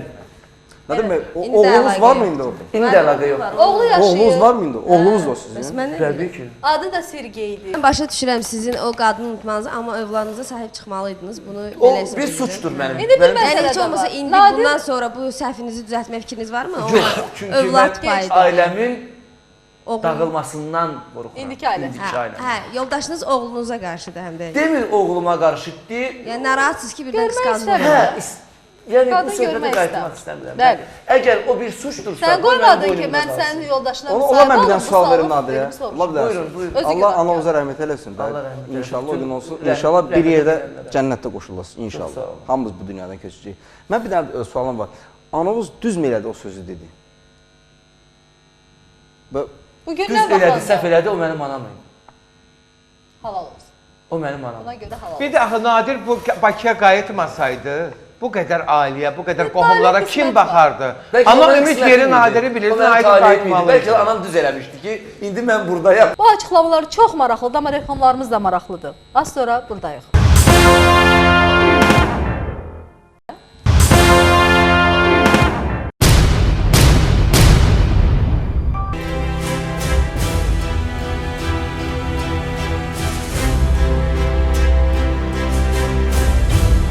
Geldim ATV'ye, ATV'de veriliş sen değilsin. O verilişten Nadir beni gördü, dedi ki bunu özüme ana götürürüm. Ciddiyetli zat olmadı. Hatta Nadir səhərlər dururdu, özü mənə yemək hazırlayırdı. Yoldaşı da, özü də.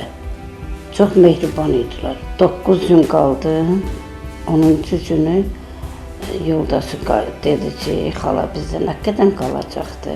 Nadir də dedi, yavaşdı, xala eşidir. Dokumentlərini düzəldim, aparacam qocalar evinə. 11-ci günü məni getdilər bura.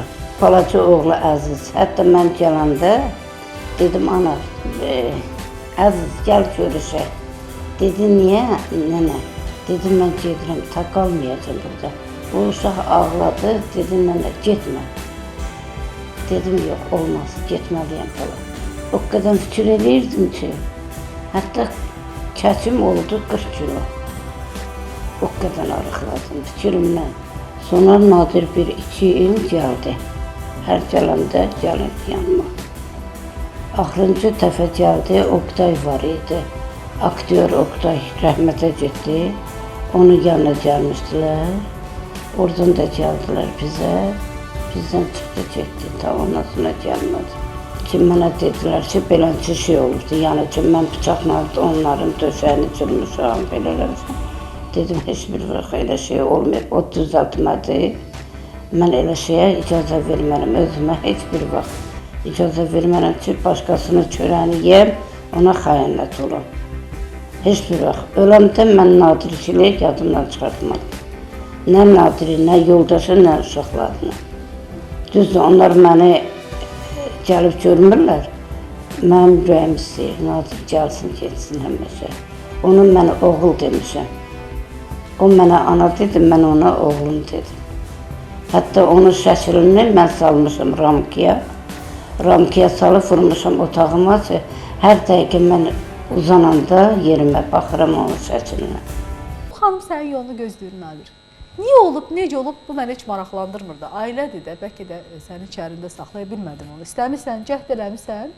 Sən yaxşı niyyətin olub. O əvvəllər qocalar evində idi həmin xanım. Yox, onun bacısı öz evindən. O özü əslində biologiya müəlliməsidir. Uzun illər biologiya müəlliməsi kimi çalışıb. Yox, yaxınları var. Çünki bizim evdə olanda telefonla danışırdı. Əsgərlikdə olanda siz onda onu niyə qocalar evinə göndərdiniz? Elə olmazdı ki, əvvəldən elə yaxınları ilə qalsın. Siz onu bir dəfə özünüzə öyrəşdirdiniz. Sonra aparırsınız qocalar evinə. Onu qəbristanlıqdan tapmışdılar. Nə? Qəbristanlıqda yatırmış. Gətirdilər Xoşqədəm xanımın verilişinə. Mən də onu gətirdim evə, ürəyim ağradı. Sonra da yəni küçəyə atmamaq üçün deyə qocalar evində ona lüks nömrə ilə mən ona yer ayırdım. Soyuduculub, pəncərəsi dənizə baxanı, özünü sifarişini istəyir. Nəyə görə soruşum? Çünki bəzilər bunu da bir reklam xarakterli hesab edir. Yəni siz zəng vurdunuz, özünüzü mərhəmətli bir insan kimi qələmə verirsiniz. Daha sonra efir qutarandan sonra aparırsınız, qaytarırsınız qocalar evinə. Yox, deyəcəm mən sizə. Mən onu apardım. Bu, mən yoldaşımla məsləhət eləməmişdim aparanda. Bu bir. İkincisi. Bu bir qüsur. Gərək deyəydim. Gərək deyəydim. İkincisi, gördüm ki, bilirsiniz necədir? Bir evin içində alınmır. İki ailə olmur. Yad adam olmur. Hə, etiraf edirəm. Çünki mən istədiyim bir söz olur, ya birdən hərdən olur ki, yoldaşımın üstünə qışqırıram, ya o nəsə mən nəsə deyir. Olmur da, yad adam var evdə. Biz gözləməliyik bunu. Demirəm, xanım çox özünü gözəl aparırdı, hətta özü səhər tezdən dururdu da, təmizkar idi də. O bıçaq məsələsi demirəm ki, o bizə nəsə eləyəcəkdi bıçaqla. Doğrudan da biz, bir gün yoldaşım mənə çağırdı ki, döşəkdə təzə idi. Bu türk döşəkləri var da, bilir hazır. Deşilmiş, bəlkə də o özünə intihar eləyib ki, bu nə həyatdır, mən yaşayırım, cəmatın küncündə qalmışam, belə.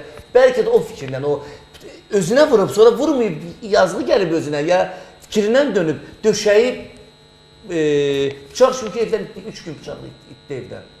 Doğrudan da itdi, mənim səmimiyyətimə inanın. Bəlkə uşaqlar eləyib?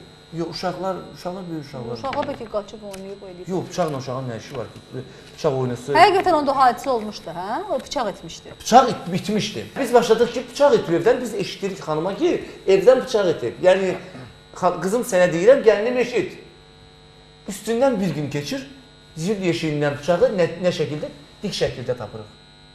Bax, inanız mənim səmimiyyətimə. Dik şəkildə. Niyə and içirsən? Bu nə adı? Mən təzə and içməni sudur. Mən belə şey... Yox, siz əminsiniz yəni o... Niyə gülürsünüz ki? Mən belə and içmə növü görməmişim. Da mənə dedi ki, mənim soyuducum balacadır, mənə böyük soyuducu al, gətirdiyim produktlar yerləşmir. Mən ona aparanda var kişinin oğlu, şahidi yanında olar yalancının. Mən ona deyirlər, eləyəni deməzlər, indi o dedi, mən də qoy deyim. Mən ona gedəndə yanına şah balası kimi gelmişəm. Amma deyir, çox son vaxtlar gəlmirsiniz. Çünki son vaxtlar... Darıxıb sizin üçün. Bilirəm. Biraz gördüm, tələblər... Artıq Nadir Qapazzadə o qadın tərəfindən bir istifadə mənbəyinə çevrildiyinə görə və gələcəkdə də daha böyük fəsadlar yaradacağına görə... Bilirsiniz necə, mən gedirdim, yanına gedirdim, ayda, ildə gedirdim, özü qəşəng. Hətta deyirdi mənə qəşəng xalat al, adiyal al, o güllə adiyallardan, skavarotka al, mənim xoşuma gəlmir buradakılar, qab-qacaq al, eləyirdim, aparırdım da, amma deyək, bu kişinin oğlu ilə. İnsanıq da, indi mən də deyə bilərəm, mən tam normal bir sağlam insanam, hər bir insanda bir... Elə yaxşı ki, gedib qadın. Bu minor notlarda yaxşı gedib və apardım, yaxşı yerdə yerləşdi, o doğrudan. Yaxşı ki, getdi də yerə heç də problem. Çünki otağı da bəyənmədi, dedim mənim otağımı dəyişdi.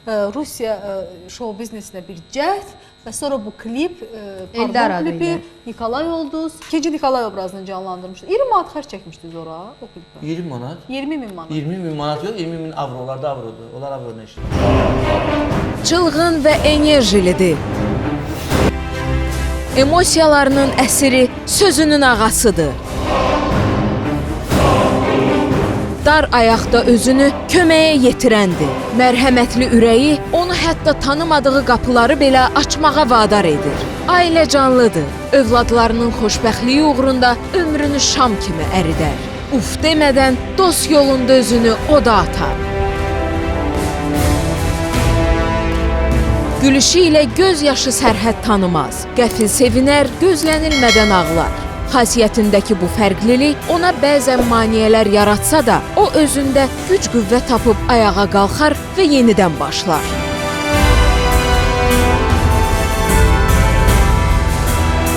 Səhnədə tufan qoparar. Olduğu məkanın abu-havasını bir andaca dəyişib məharətlə öz təsirinə salar. Çarpışa-çarpışa sənət nərdivanının pillələrində irəliləyən Nadir Qafarzadə. Müxtəlif janrda olan mahnılara müraciət edən müğənni hər zaman öz yenilikləri ilə təəccübləndirməyi bacarır. Onun sənət həyatında oxuduğu duetlərin də böyük rolu var. Canlı əfsanə Flora Kərimova ilə işbirliyi böyük səs-küyə səbəb oldu. Duet ekranlara yol açan kimi musiqi onluğunun birinci pilləsində yer aldı. Tərəfindən rəğbət qazandı. Mərhum sənətkar İlhamə Quliyeva ilə ərsəyə gətirdiyi layihə də ona xeyli uğur gətirdi.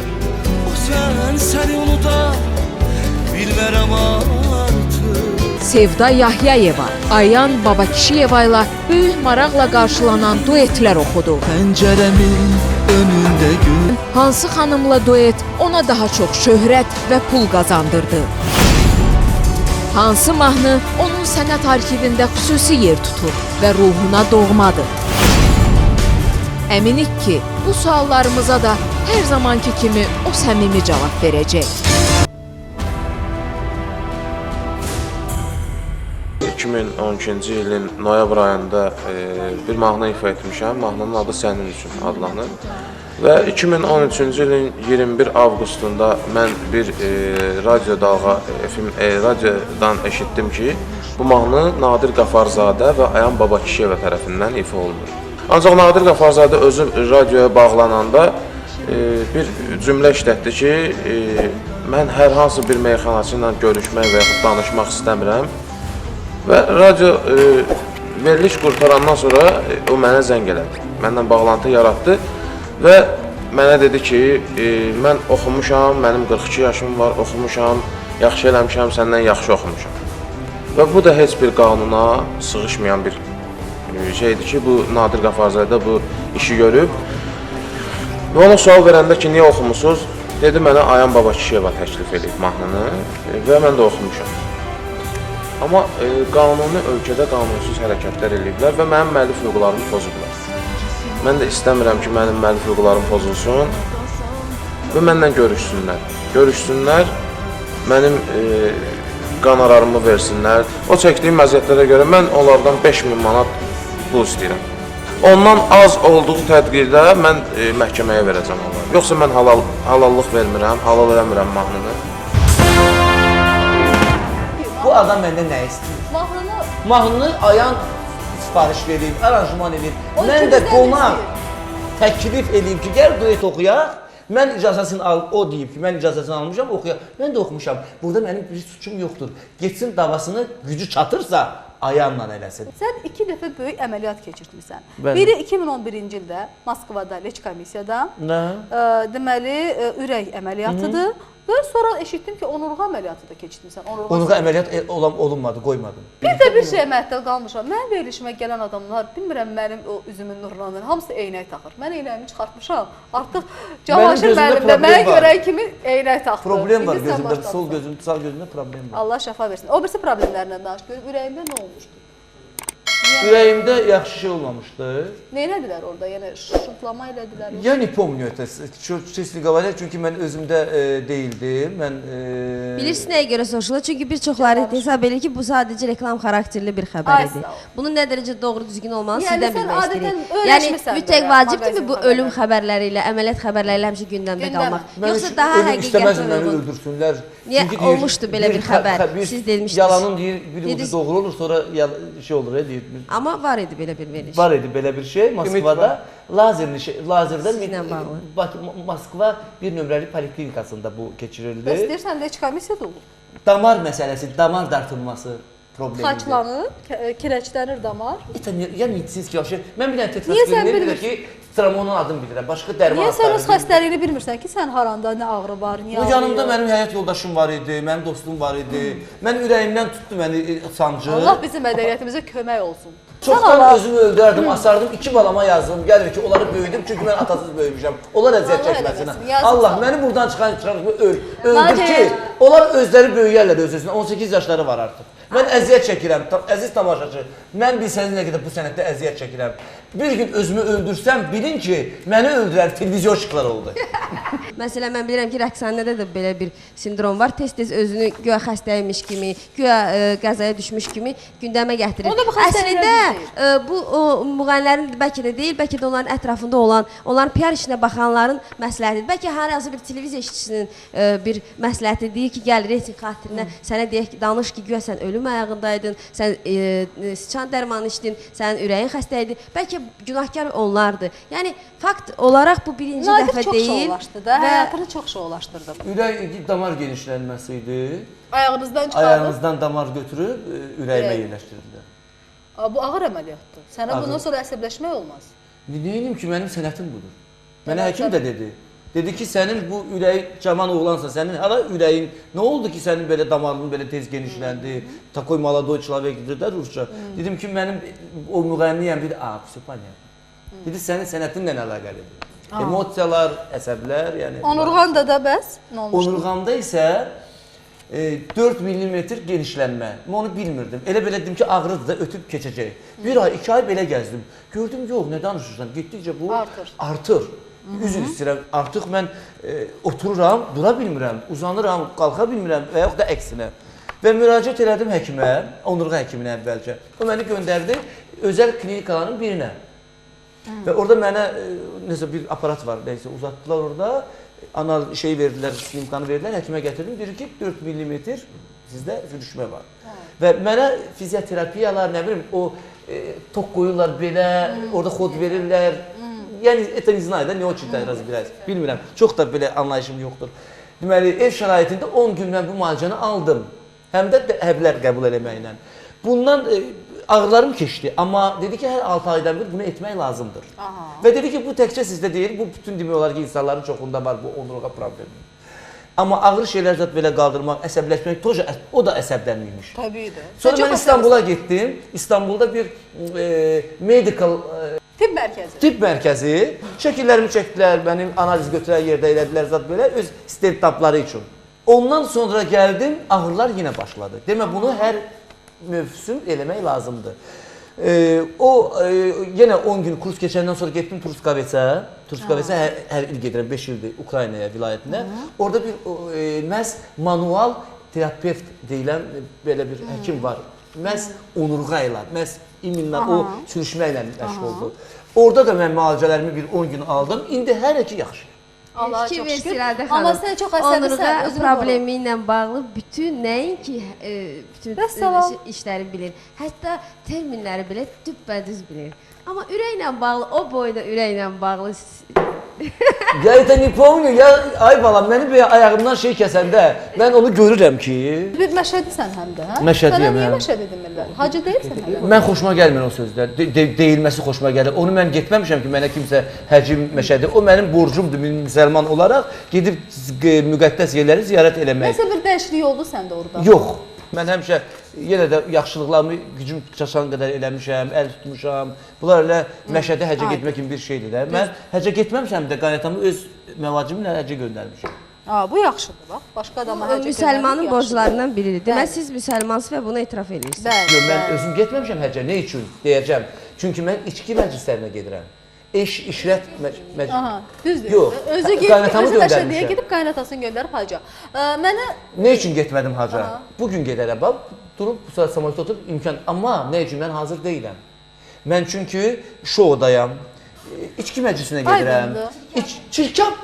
Namaz qılırsınız? Yox, haçan mən sənəti oturaram, nə deyirlər, getmərəm o yerlərə, məsəl üçün belə. Çünki hərdən özüm də içki qəbul edirəm, hərdən olur qəbul edirəm. Bəli. Sən içki qəbul edən necə olursan? Hələ sənin sağ Yox, normal olar. Çox pis yol yoldaşım mənə deyir ki, sənə çox qaynama sən gələmə, qaynanam, sənə nə qədər pul lazımdır, sənə qurban olum, qaynatam, sənə nə qədər lazımdır, onları sərf edeyim mənim içki içməyim. Ümumiyyətlə, səninlə yaşlanmaq da çətindir. Allah sənin yoldaşıma kömək olsun. Bu yana baxan. Deyir, sən də gəldim işləyən halına. Nə, hər halda bilirdi, o bir-birimizi başa düşürük. Uşaq kimidir də, yəni uşaq kimidir. Nadir, eşitdim ki, siz çox depressiyaya düşürsünüz, intiharlara əl atmışsınız. Olub belə. Niyə intihar edirsiniz? Mən olub ki, 3 ay depressiyaya düşmüşəm. Hətta mən bir ara... Zəhəndür binada olursunuz ha, intihar biraz çətin də olur. Yox, bir ara mən depressiyaya düşdüm. Gəlin yadda daşsam. Və mənə deyəndə ki, filan kəs, məsəl üçün, Ülviyə Alovlu depressiyadadır, mənə gülünc gəldi ki, depressiya nə deməkdir? O nə olan şeydir ki, insan onun əlində gülünc qaldı. Demə, çox pis şeymiş. Çox. Və mən arıqladım, yemək yemirdim, evdə heç kimi görmək istəmirdim, yoldaşımı acılayırdım tez-tez, uşaqları görən gözüm yox idi, evə getmək istəmirdim. Elə bil məni evdə antipatiya yaranmışdı evə qarşı. İstəyirdim küçədə qalım, bomboş bir həyatı sürüm. Həyatdan soyuyur insan. Amma sonra elə bir ki, mənə iradə gəldi, dedim, mən nə edirəm? Yavaş özümü çıxartdım. Yəni, başladım artıq... İnsanın öz düşməni də özünü ixlasda ancaq özü. Mənəvi ananız da var. İdi. Hə, onu mən özüm seçmişdim. İndi biz o xanımı danışdıraq, sonra buyursun, Səyyarə xanım. Sitarə. Rejissor, operator deyildi, orada komanda gəlmişdi. Bizim abedimiz, yeməyimiz maşınla gəlirdi. Pervi, vtaroy, kompotu, soku, şirəsindən. Orada çəkiliş meydanında ən azı 20-30 nəfər adam olur. Ən azı. Bəs necə? Tırla, tır gəlir. Əgər bu qədər xoşunuza gəldisə, niyə davam eləmədiniz? Xərci çoxdana görə? Xərci çoxdur, hə. Onlarındakı biz belə çəkirik və mənim çəkdiyi klip xoşuma gəldi, qeyri-adi, fərqli idi. Yəni, oxşamırdı başqa kliplərə. Siz xarici... Məni dəyişdirdilər, yəni bir obraz olaraq. Amma qəşəng Nikolaydınız.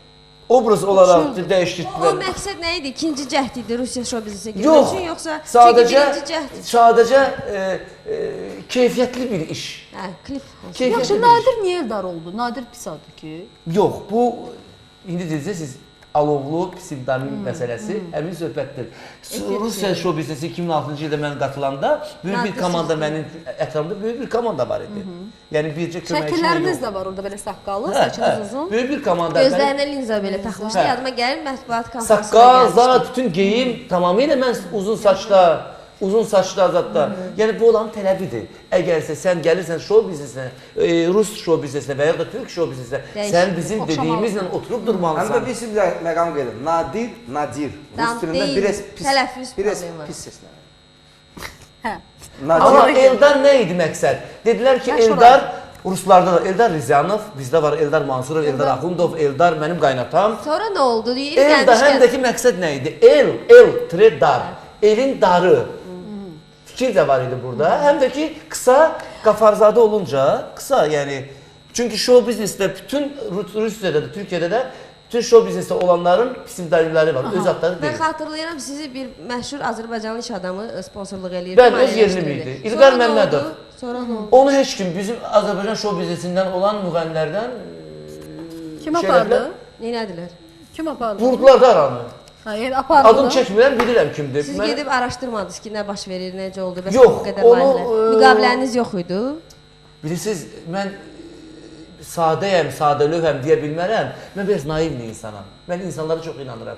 Mənə bu saat sən gəlib üzülsən, Ülviyalıoğlu deyir ki, sənə qurban olun, səndə yox, can, cihazat. Gedib bəni yerdə burasan, bitsinlər ki, Ülviyalıoğlu deyirəm, nə danışırsan, o mənim canım ciyərimdir. Hansı ki, sən mənim gedib istəyirəmsən, mən bu cür insanım. Anastasiya Stotskaya ilə, deməli, o müzikaldan çıxmışdı, gəlmişdi Filip Kirkorovun productionundan.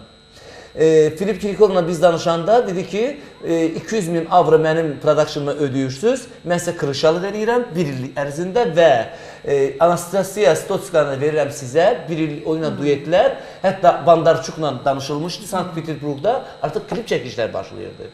Bunların hamısı işlər gedir. Mən Yalta festivalına getdim. Почетный гость konsertə getdim. Sponsor 200 mini gəlmək məqamında Filip Kirkorovun direktoru gəldi. O bu boyda şeylər müqavilə ki, bu boyda bizim kimi yox. Müqavilə hər şey orada. Sən onları şey eləməlisən. İmzaladıq, elədik. İlqar mənimi gözlədi ki, gəlsin. İvo Neto, biz pis vəziyyətdə qaldıq ki, Azərbaycanlı yalancı çıxdı. Filipin də yanında pis qaldıq biz. Doğru Yadına- Yəni bilirsiniz də kim sizi o münasibəti pozub hansı müğənni? Bilirəm, adını çəkməyəcəm. Xanım öldürsələr. müğənnidir. Xanım müğənnidir. Hə, bizim xanım müğənnilərdə olur belə. Deməli bir sual. Amma mən heç şey itirmədim. Cəhd eləmək İtirmədim. istəyirsənmi? Çünki yox. Çünki bu saat artıq 200 min avro deyil. O artıq ona 1 milyon avrolar, 2 milyon avrolar. Hətta, anladım. Təbii. Siz elə xaricdən başlamışıq, gəl hələ sərhəddən kənarda biraz gəzək. Bir ev aldın Türkiyədə. Türkiyədə. Deməli sən bu ev aldın 380 min dollara, 31-ci mərtəbədə. Neçə min? 380 min dollara. Yox, aşağı. Bu sənin dediyin rəqəmdir. Yox, mən o sözü deyə bilmərəm. Mən hardan götürmüşəm? Olsun, yaxşı, aşağı olsun. 31-ci mərtəbədə. 280 min dollara. 280 min dollara. Aha, deməli elə bir həyətdəki orada basen, hovuz da var idi. O Eyvanı idi o çox da, yəni böyük. Antalya, Bodrum lazım deyil. Nə yaxşı siz evinizdən uzaqlaşdınız, satmalı oldunuz. Borclara görə mən bilən, övladınızın təsirinə pul çatdıra Mənim bilmədiniz. elə fikirləşirəm ki, bir valideyn olaraq mənim üçün vaxtında atam eləmədiklərini indi zamanı çatmır da rəhmətə getsin. Siz eləmək istəyirsiniz, Mən övladınız övladıma təhsil vermək istəyirəm, gələcəyini qurmaq istəyirəm. Bunu başa Sabah məndən düşdünüz, sonra yaxşıdır, əziyyət əla. çəkməsin. Əla. Yəni London universitetlərindən bu saat o təhsil alır. Nə ixtisası üzrə Nə maraqlıdır verdin? mənə. Bank iqtisadiyyat. Sizə kartına elə eləmişəm ki, pul çıxardanda mənim telefonuma gəlsin, görüm hara xərcləyir o pulu. Aha, əla. Belə ata olmaq lazımdır. Və bir maraqlı və mən bu sualı niyə verdim həm də? Siz borca düşdüyünüzə görə də, yəni məcbur oldunuz. Məcburam, təbii ki. O da bir yatırım idi. Mən Türkiyədə yaşamaq məqsədi ilə ev almamışdım. Yatırım kimi. Yəni evdə Amma vaxt istədiyim var idi vaxtda ki, satma. amma vaxt var idi ki, siz müğənnilərin bəzilərini qınamışdınız ki, borca girirlər, kreditləri var, maşın götürürlər kreditə. Amma O mən nədir öz bu nədir? borcu- Deməli insan məcbur olanda eləyir. Yox, mən öz pulumda o mənim borc götürməmişəm. Heç vaxt demə. Yox, mən axı onu bankdan götürməmişəm. Öz evimdə satmışam. Pulumu öz Yəni pulumdur. olmasaydı borc alacaqdın da. Almayacaqdım. Oğlanlarda niyə göstərmirsən çox? Niyə oğlumun biri Yox, yəni simasını bir biri səslərdə çıxmaq istəmir efirə. Niyə? Ümumiyyətlə o deyir ki, papa, məni sizin o işlərə qatma. Harda kamera, show biznes, çal, nə qədər çıxada çal, çağır belə şeyləri var. Mən orada yoxam. Çünki onun xasiyyəti də ona tipazmələr eləmir. Bəlkə sizin sənətinizdən utanır? O mənimlə fəxr edir. O mənimlə utansaydı, o mənim pulumla gedib oxumazdı. Atasından utanan oğul, atasının qazandığı pulla gedib London Universitetində oxumazdı. Amma Mən də futbolçu onda olmaq oğlana kişi demərəm. Amma futbolçu olmaq istəyirdi. İstəyirdi, mən qoymadım. Azərbaycanda futbol yoxdur hələ. Biz o dünyadan hələ uzağıq. Bu yaxında siz konsert verdiniz. Bəli. Nədənsə siz həmişə Yaşıl teatrda konsert verirsiniz. Mən Yaşıl teatrda verirəm. verirəm, Bir mən konserti neyniyim? var. Əgər onu eləyə bilmirsən, mütləq istəməlidir.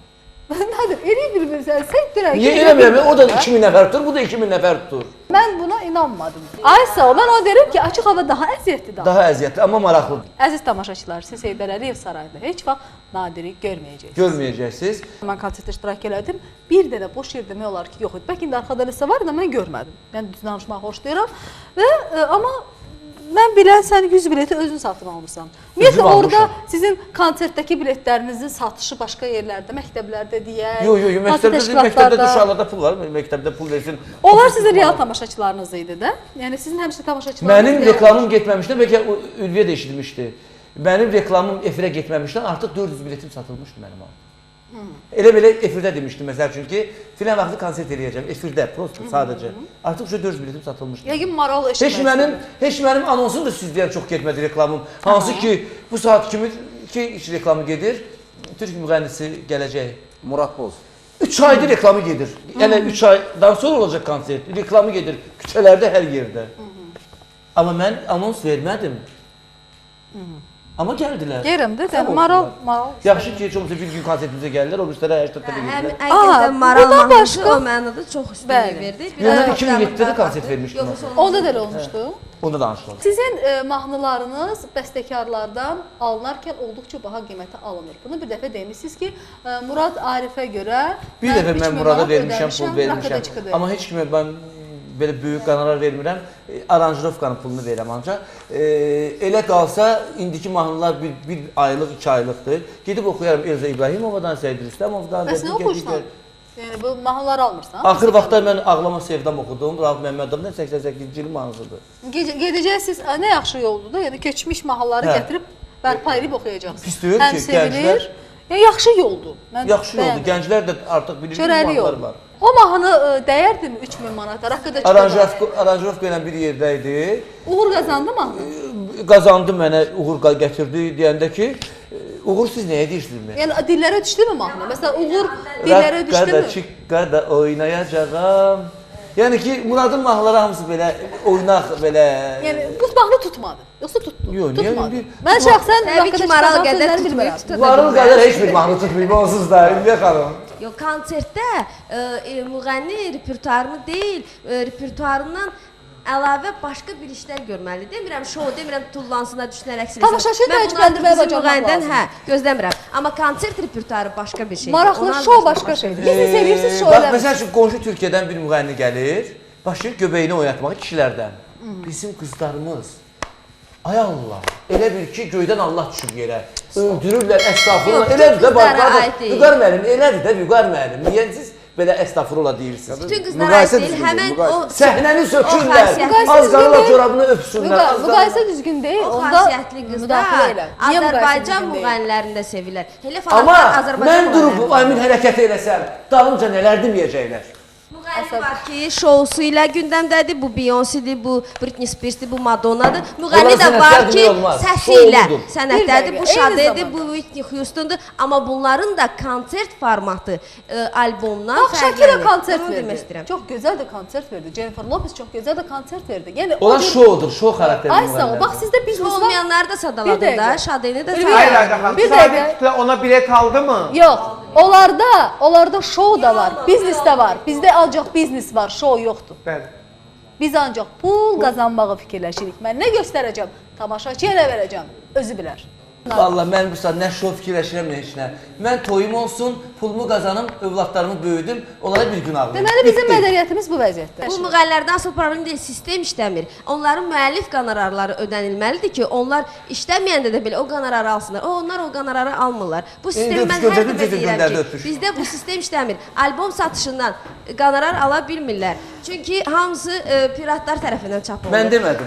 Mahnıların yüklənməsi internet tərəfindən nəzarət olunmur ki, onlar ona görə qonorar alsın. Onların hər hansı bir zənglərdə belə olan səslənən mahnılarının belə qonorarını onlar almırlar. Heç yerdən almır. Bu necə eləməlidir? Yalnız qazanc qalır. Toya. 1996-cı ildə müəllif hüquqları haqqında qanunu var. Sadəcə bu qanun işləmir. Müəllif hüquqları haqqında qanun ona görə işləmir ki, heç kimə hüququnu tələb eləmir. Bəs mən də onu deyirəm. İnsanlar da müraciət etmirlər. Müəllif hüquqlara gedib böyük bir, deməli, mən yerini də bilirəm. Nazirlər Kabinetinin binasında məskunlaşıb, orada Kamran müəllimdir rəhbəri də bir qurum kimi fəaliyyət də göstərir, normalda fəaliyyət göstərir. Kim gedir, müraciət edib hüquqlarını bərpa edə bilir. Yalnız müəllifləri, ifaçıların hələ də işinə baxacaq qurum yoxdur. Maralın kuklaları çıxdı, Maralın hətta Didmarozları çıxdı, Maral oxuyur içində. O şirkət mənə pul ödəməlidir. Axırda da belə çıxacaq ki, mən ona pul verməli olacaq. Müraciət edirsiniz.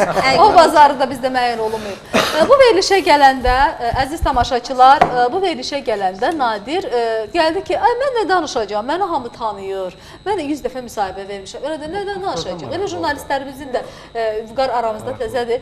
Vüqar da dedi ki, valla Nadirdən nə danışacağıq? Amma biz Nadirdən, mən elə gəlir, çox şey danışdıq və bu neçə saat ərzində Nadir darıxdın, əsəbləşdin, özündən çıxdın, ürək ağrın tutdu, su içdin, dərman atmadın, düzdür?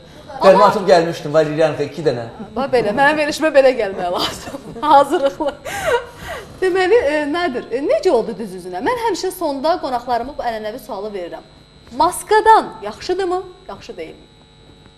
Adam rahatlaşır yoxsa yox? Mən bir dənə söz deyim, bizim tamaşaçının psixologiyası heç vaxt mən qəbul edə bilməmişəm. Hamısının ikindi və bilmərəm, bir çoxları. Mən o vaxt dedim ki, pis vaxtlarımda 3-4 gün belə yola vermək üçün piraşki satmalı olmuşam. Onu mənə təmin elədilər. Səni xalq eləyə bilməz, hansısa bir həmkarın eləyə bilər. Onlar xırda məsələ. Amma onlar bilmədi ki, mən bunu gedib pis yolla, oğurluqla, əclaflıqla, kiminsə cibinə girməklə yox, öz əziyyətimlə ailəmi saxlamaq üçün elədim mən bunu. Və mən bununla qürur duyuram. Və bu fakt sənə kömək olub xalqın səni sevməyinə. Sən eyni zamanda bu faktlardan pluslar da əldə eləmisən. Sən yerə deyirsən. Yo, mən əlbəttə ki, eləmişəm. Mən Təbii. hamını yox, Təbii. nəzərdə tutmuram. Ona görə də, yəni düz danışmaq lazım. Bu veriliş ona görə yarandı ki, bugün şou biznesdə yalanlar başalıb gedir. Hamı yalan danışmağı, özünü başqa cür təqdim eləməyi sevir. Əgər sən hardasa yaşamısansa, biz onu gedib tapacağıq. Əgər sən düz deyirsənsə, bura alnaqçıq çıxacaqsan.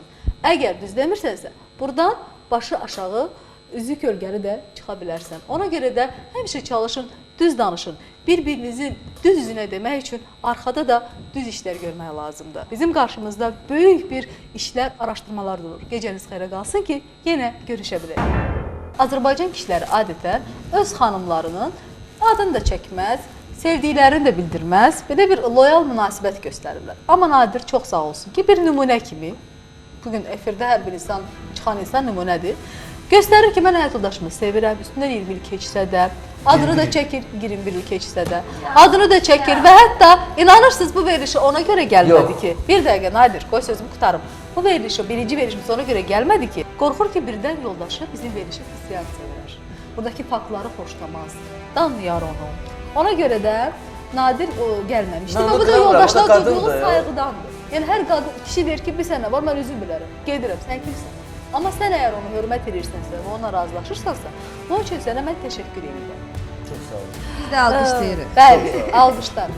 Biz onu konsertdə tutduq qaynanasına, qaynatasına. Göstərək o kadrları. Nadir necə kürəkəndir? Yaxşı, çox yaxşı. Qazısı? Bəli. Qızınıza yaxşı baxır. Bəli, çox yaxşı. Sən ən çox hansı mahnısını xoşlayırsan? İndi axır vaxtlar maral. Belə o mahnıları hamısı mənim xoşuma gəlir. Amma indi də modni maraldır. Xalq da sevir, mənim də xoşuma gəlir onu. Bax, siz burada əyləşmisiniz, Nadirin ailəsi də orada əyləşib. Niyə belə? Biletlərimiz ayrı-ayrı düşüb də nə olacaq ki? Ürəklərimiz birdir, bir yerdədir. Bu bacım qızıdır, bu bacım gəlinidir, o bacımdır. Hərəmiz bir yeri düşür. Qardaşımın arvadı biri orada yuxarıdadır, biri də aşağıda. Gəlmisiniz bu gün Nadiri izləməyə, qardaş. Bəli, dəstəkləməyə gəlmişik. Nadir necə qardaşdır? Bacılarına necə baxır Nadir? Gözəl baxır bacılar. Adətən mən görürəm ki, Nadir belə xeyriyyə işləri, xeyirxahlıq, bu işləri görür. Bəs öz ailəsinə necə?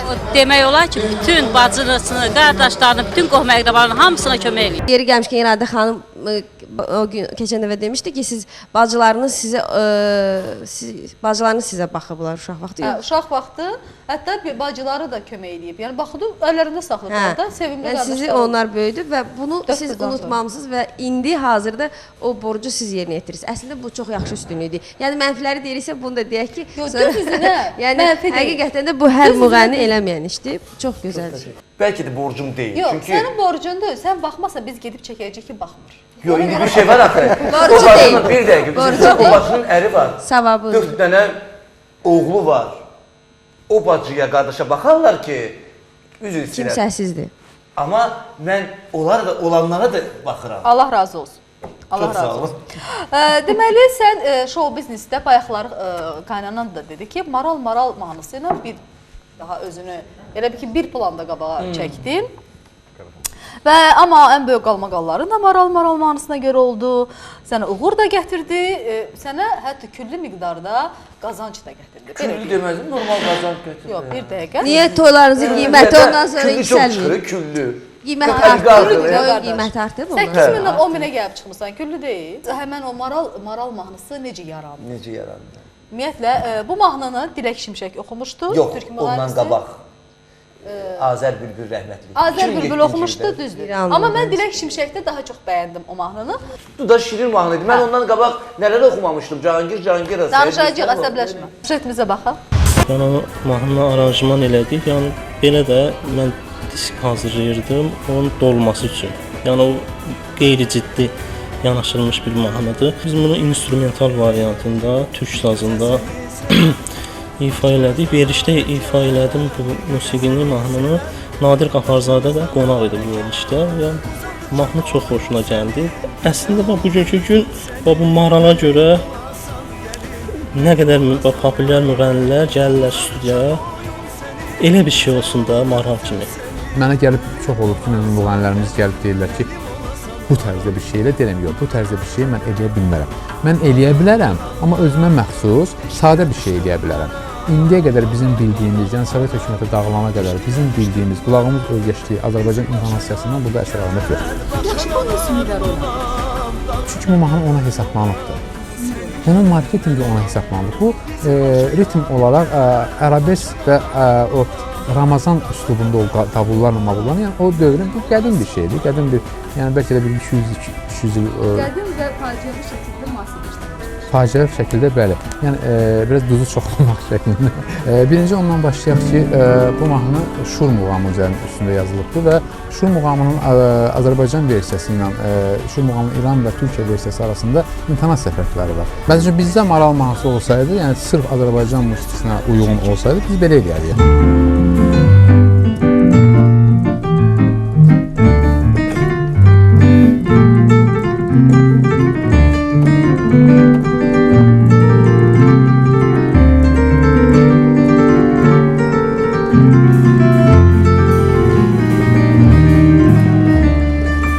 Tutaq ki, bu 6-8 ritmində, 6-8 ritmində yazılmış mahnıdır.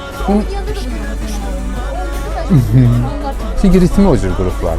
Çünki bizdə o cür ritm, o struktura, məsələn, ritm bizdə 6-8-in özünə məxsus ritmi vardır. Tutaq ki.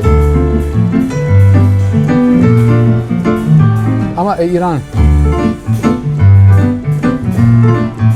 bu İrana məxsus olan yəni bu ritm strukturu. Yəni burada çox şeylər qarşılanıb, ona görə sintez olunub və sintez bir balaca duzu çox olub. Belə deyim. Məqsəd sadəcə insanların qulağında olan və onların sümüklərinə düşmək üçün eləyir ki, onları normal eləyib, yaxşı da oxuyubdur. Bir dənə Mətanət İskəndərli deyəsən sənə icazə alıbdır. Hə, dedi ki, onlar dedim ki, Mətanət ona sözdür, mənim atamın mahnısıdır, anam yazmayıb, babam yazmayıb. Bu mən də hamı kimi başqasının mahnısıdır, götürüb oxumuşam, halal xoşur, sadəcə minusu verdim mən, öz minusumu verdim. Nadir, çox yaxşı bir məqama gəlmiş. İndi biz gördük ki, mahnı Azərbaycan versiyasına necə səslənə bilər. Azərbaycanın öz 6-8 ritmi var, bayaq ona görə. Artıq yoxdur, bugün yoxdur. Yəni nəzəriyyədə Yəqin bugün 90% ritimlərdə Azərbaycan 6-8-i səslənmir. Hamı bu cür ritimlərdən təəssüflər olsun. Təəssüflər olsun. Çünki bu bizim kökümüzdür, bu bizim mədəniyyətimizdir və bunu qorumaq lazımdır. Bu Zehra Hacıbəyevin bizə qoyduğu bir mədəniyyətdir. Çox sağ olsun. Yəni Allah da onun ruhunu şad eləsin. Ömrü boyu onu xoş adla anacağıq və bizə Zehra Hacıbəyev qalacaq. O da yadında olsun. Deməli, mən sadəcə olaraq Maral mahnısını Nadirə təşəkkürümü ona görə bildirirəm ki, o Cancanlardan canımız qutardı. Maral gəldi, Cancana öldü. Ona görə təşəkkür edirəm Nadirə. Amma format olaraq eyni formatdır. Bu toy üçün yazılmış musiqidir. Yox, bu biraz başqa cür, Cancanadan başqa cür. Yaxşı, sən Cancanadan başqa cür deyirsən. Gəlin süjetə baxaq, sonra müzakirə. Obamman, bilməm, Badımcan dolması eləyəcəm mahnını nəminə, gedib o Ağ Evdə konsert verəcəm, mən oxuyacam onlara nəminəyə. Mən də müsahibə verdim qəzetlərə də, internet saytına da müsahibə verdim, radioya çıxmışdım, canlı radioya çıxmışdım. Yəni, heç bir müğənni, heç kimin haqqında nə mahnısını təhqir etməyə ixtiyarı yoxdur. Ondan bir dəfə toyda olmuşam, Şadlıq Sarayının adını çəkmirəm, amma mən orada toyda olmuşam, demirəm oxumadı, amma yəni orada bir qalma-qala səbəb oldu. Mən ora qonaq getmişdim, mənə söz vermədi. Axırı çıxdı elə özü Maral mahnısını oxudu.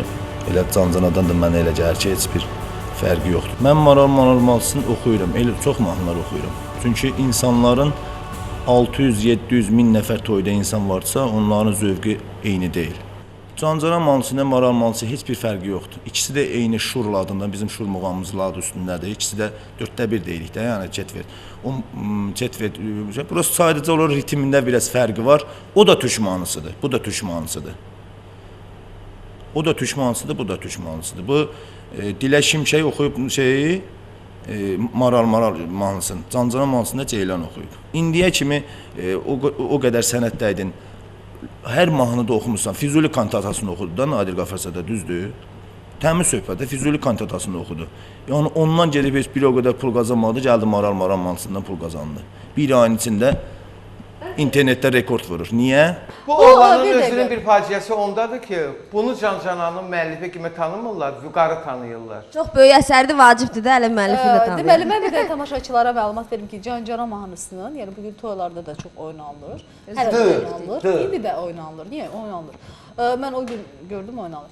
Yeganə müğənniyəm ki, mən heç vaxt Cananın canını oxumamışam. Yeganə müğənniyəm. Bir dəqiqə, gəlirəm ora. Təsdiq edə bilərəm. Can-Canı oxumadım, Maral-Maral oxudum da. Maralla Can-Cananı səhvsiz ziyanbaya qoymuyor. Necə yəni? Oxumaqdan da çox şey asılıdır. İfadən danışmırıq. Biz indi hazırda yəni janr olaraq formatından janr olaraq. Yəni bu sənət baxımından qiymətləndirilir. Niyə görə ki, ay səni dur gəl, nazlana, nazlana, sən gəl, maral.